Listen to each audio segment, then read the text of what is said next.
नमस्कार दोस्तों, प्रेरक ट्रिक्स में आपका स्वागत है। तो आज मैं आपको ये जो ऑफसेट मशीन होता है, ये जो सिंगल कलर ऑफसेट मशीन होता है, इसके पावर सेक्शन के बारे में बताऊंगा, किस टाइप का ये जो है काम करता है। और मेन इसके वीएफडी वेरिएबल फ्रीक्वेंसी ड्राइव के बारे में आपको बताऊंगा कि ये जो वेरिएबल फ्रीक्वेंसी ड्राइव है, ये क्या होता है, कैसे काम करता है, इसमें क्या क्या फंक्शंस होते हैं, इसके बारे में मैं आपको डिटेल में बताऊंगा। तो आप इस वीडियो को देखते जाइएगा। इसमें जो है ध्यान दीजिएगा ये वीएफडी के डिस्प्ले को। देखिए इसमें जो है बहुत कुछ रहता है, जैसे प्रोग्रामिंग कंट्रोल भी है, फ्यूज वगैरह, तो सब तो मैं आपको बताऊंगा। लेकिन आप फिलहाल जो है मैं आपको वीएफडी के बारे में बताऊँ। देखिए मैं अभी इंचिंग कर रहा हूँ, तो पहले क्लॉकवाइज करूँगा फिर एंटी क्लॉकवाइज। दोनों स्थिति में वीएफडी का जो वैल्यू है ये जो है एक पहले प्लस में दूसरे तरफ माइनस में चेंज होता है। यहाँ पर जो है जिस टाइप का आप मशीन का आपका रनिंग करेगा उसके हिसाब से वीएफडी की वैल्यू जो है चेंज होते जाती है। यहाँ पर आप देखेंगे जैसे जैसे मैं इस रेगुलेटर को घुमाते जा रहा हूँ वीएफडी की वैल्यू चेंज हो रही है। अब ऐसे ऐसे आप मशीन की स्पीड बढ़ते जा रहा है और रेगुलेटर को उल्टा दिशा में घुमाएंगे तो स्पीड कम होते जाएगा, वैल्यू भी कम होता जाएगा। इस वीएफडी का ये जो स्पीड प्रोग्रामिंग है करनी है, इसमें कुछ कंट्रोल्स भी जो होते हैं वीएफडी के साथ, उसके द्वारा आप ये सब सेटिंग भी अपने हिसाब से कर सकते हैं। जनरली जब वीएफडी को बनाने के लिए इंजीनियर आते हैं, उन लोग आपको ये सब करके देते हैं। अब हम लोग इस मशीन के पावर सेक्शन और जो पावर सेक्शन में वीएफडी लग रहे थे इसके बारे में अच्छे से समझेंगे।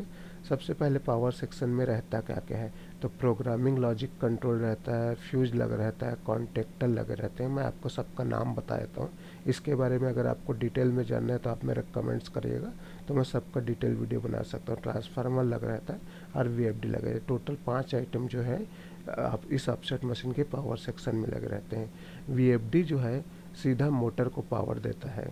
जो इस मशीन में इंडक्शन मोटर यूज़ होता है, इंडक्शन मोटर स्पेशली वीएफडी के लिए रहता है। इंडक्शन मोटर का खास बात ये रहता है कि इसमें आप स्पीड कंट्रोल कर सकते हैं। तो आप ये डायग्राम से देख सकते हैं कि ये जो वीएफडी है इसको किस टाइप का मोटर से इसका कनेक्शन जाता है। और एक चीज़ और ध्यान रखेंगे कि ये जो मोटर है इसमें डेल्टा कनेक्शन यूज़ हुआ है। आप स्टार कनेक्शन भी कर सकते हैं। इसके बारे में अगर जानना है तो कमेंट्स करिएगा, मैं बता दूंगा। वीएफडी लगाते समय एक बहुत इंपॉर्टेंट चीज़ देखना पड़ता है। अक्सर ये ऑफसेट मशीन में थोड़ा सा कंफ्यूज करता है। देखिए वीएफडी 2 प्रकार का आता है, एक सिंगल फेस, एक 3 फेस।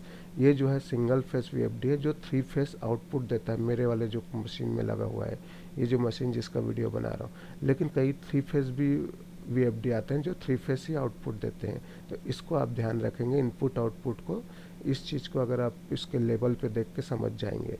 देखिए मेरे पास जो वीएफडी था ये जे रोल का था, ये इंडिया में अवेलेबल नहीं है, मिल नहीं पाया मेरे को बड़ा आसानी से एमट्रॉन का वीएफडी मिल गया। तो वीएफडी एमट्रॉन का वीएफडी क्या खास बात था कि इसको लगाने वाले इंजीनियर भी आसानी से मिल गया और काफ़ी सस्ता भी था।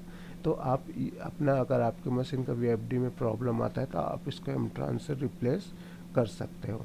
बस यहाँ पर आपको ध्यान रखना पड़ेगा इनके कनेक्शन को, कि इन दोनों के कनेक्शन में बस थोड़ा थोड़ा अंतर रहता है। देखिए यहाँ पर जो है इस वीएफडी में जो कनेक्शन के लिए पॉइंट लगे हुए हैं, जो पुराने वाले से थोड़ा सा अंतर है नए में। तो यहाँ एमट्रॉन में जे रोल से अंतर है, तो ये आप देख के समझ जाएंगे। यहाँ पर ये सब जो इसमें साथ में क्या है, जो पावर सप्लाई है, मोटर है, इसका भी कनेक्शन क्या है, 2 अलग अलग जगह पे है। जनरली आपको जब नया वीएफडी अगर आप लगवा रहे हैं तो उसके साथ मैनुअल मिलता है, तो उसको आप देख के भी समझ सकते हैं कौन सा किसके लिए रहेगा, कहाँ पर कौन सा जाएगा। जनरली जो है ये सब जो वायर है ये स्पीड कंट्रोल के लिए मेन 2 ही फंक्शन रहता है। मशीन के स्पीड को कंट्रोल करना, मोटर के स्पीड को मतलब कंट्रोल करना, और दूसरा चीज़ इंचिंग करना, मतलब मोटर को आगे पीछे घुमाना। तो ये 2 काम के लिए ही ये सब पूरे वायर को जोड़ना रहता है। इसको आपको मैनुअल देखेंगे तो आप समझ जाएंगे। इसी टाइप के काम रह सकते हैं, और लेकिन मेन ये 2 काम रहते हैं। अब हम लोग देखते हैं एक और इम्पॉर्टेंट चीज़ जो वीएफडी में जनरली देखने को मिलता है, वो है जो है इसका फॉल्ट। अलग अलग टाइप के फॉल्ट भी आते हैं। जनरली ठीक करना तो बहुत मुश्किल है, लेकिन कई बार ठीक भी हो जाता है। जैसे मेरे में फॉल्ट आया था, देखिए फॉल्ट देख के समझ जाएंगे, OC4 ओवर करेंट 4। इसके मैनुअल में आपको पूरे फॉल्ट का डिस्क्रिप्शन मिल जाएगा। तो ये था मेरा वीडियो। अच्छा लगा हो तो प्लीज़ लाइक कर दीजिएगा, और अब तक हमारे चैनल को सब्सक्राइब नहीं किए तो प्लीज़ सब्सक्राइब ज़रूर कर देंगे। धन्यवाद।